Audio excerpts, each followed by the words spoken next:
conducting these marketing activities in more than one nation. It's not just the host country, you're conducting it elsewhere, correct?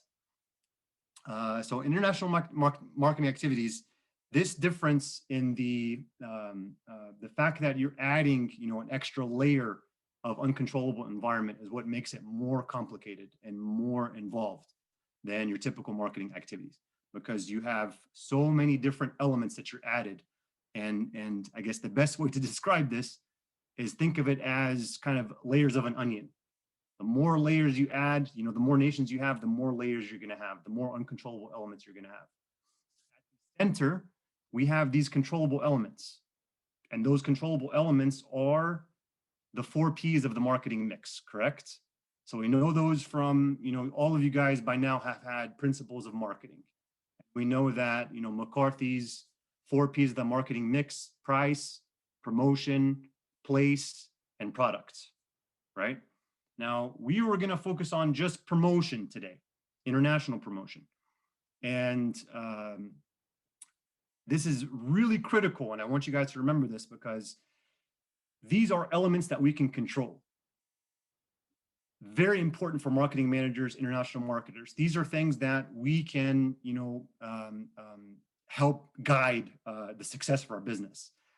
Everything else outside of that circle are beyond our control, right? So we have, technological levels in different countries, different competitive forces. I'm experiencing technological issues myself. I got last minute deal that pop up. I had no idea this was going to happen, but it happens, and you just deal with these forces as they come.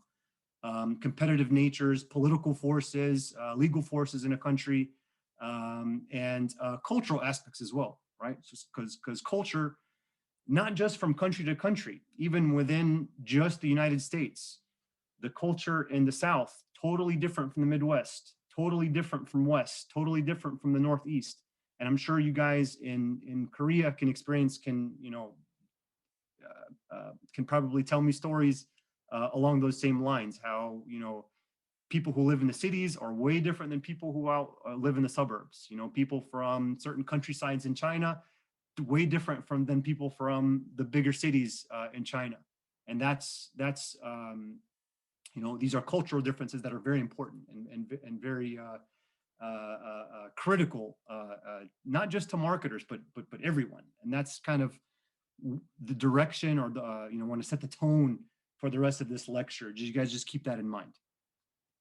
If you guys have any questions at all while we're going through this, I want you, please either, chat. I'd actually prefer you guys to just, there's no such thing as an interruption. Just stop me mid-lecture and ask me something, unmute yourself and ask me. I think that's a good, it'll help facilitate this whole discussion. So adaptation, the key to any successful international marketing campaign is adapting to, no, don't do it. Adapting to international differences from one country to the next. We're flickering here. We might go out of power and I might lose you guys in a minute. So the most challenging part of important adaptation international marketers have to make is cultural adjustments, right? And what I mean by cultural adjustments is, it doesn't mean that as marketers, when we try to expand to another location, we just adapt everything and change everything. No, we are adapting what makes sense and trying to push something that, should stay the same. For example, there's example I give with cultural conditioning. And there's a statement there that says the most challenging and important adaptation of international marketing is cultural adjustments. One cultural adjustment I can think of is I'm an avid football player. I play a lot of soccer, and now not so much. I used to in my younger career. So I used to play, and the nice thing about football is that you get to meet people from all over the world. And I met friends from, different countries in Africa, different countries in Latin America, South America, all over Europe, different countries in Asia, Japanese, Korean, Chinese, who played football as well. And I noticed one thing, is that, and it's probably wrong to make these generalizations, these stereotypes, but I noticed that, the many of the Germans I played with, and most of the Americans and most of the Asians I played football with, when we had an appointment for a time for football or otherwise anything else, just a meet up or practice or something, they would always be on time. Whereas my friends from Latin America, from African countries, they would, you say you're going to meet at 5 o'clock, it could be 6 o'clock, 7 o'clock before they show up, and it's not, we shouldn't take offense to that. That's just one issue of culture and how culture kind of has an effect on people's perception of time, right? Time is a very valuable thing, but people have different perceptions of it. And that's just one example. And there are many, many, many, many, many other examples. And I don't know if I introduced myself earlier fully, but my background, my parents are from North Africa.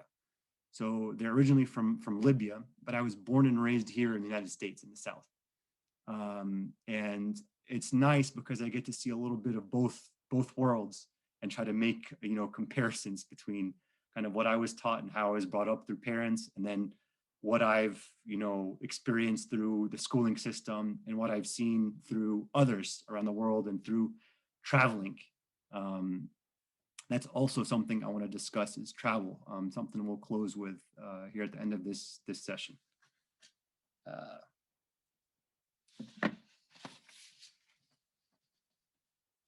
So we talked about adaptation and the importance of adaptation.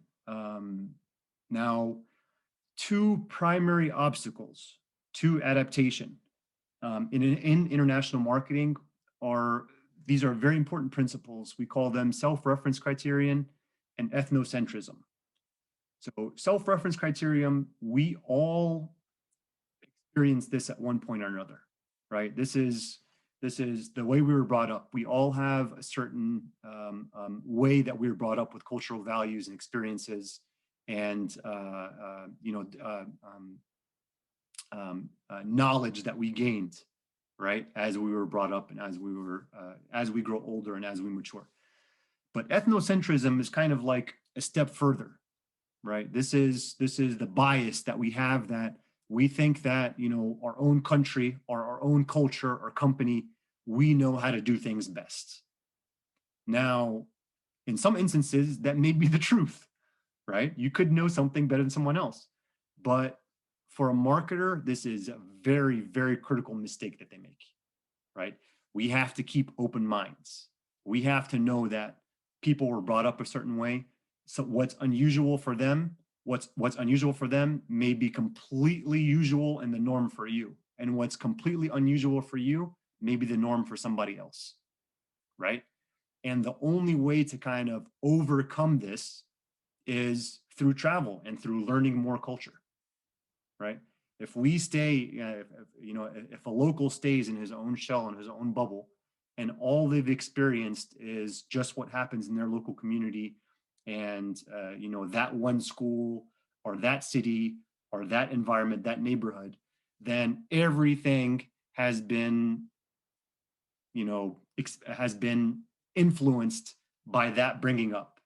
So the more we see and the more we get out, the better it is for us. And the more we can be able to account and recognize our own bias.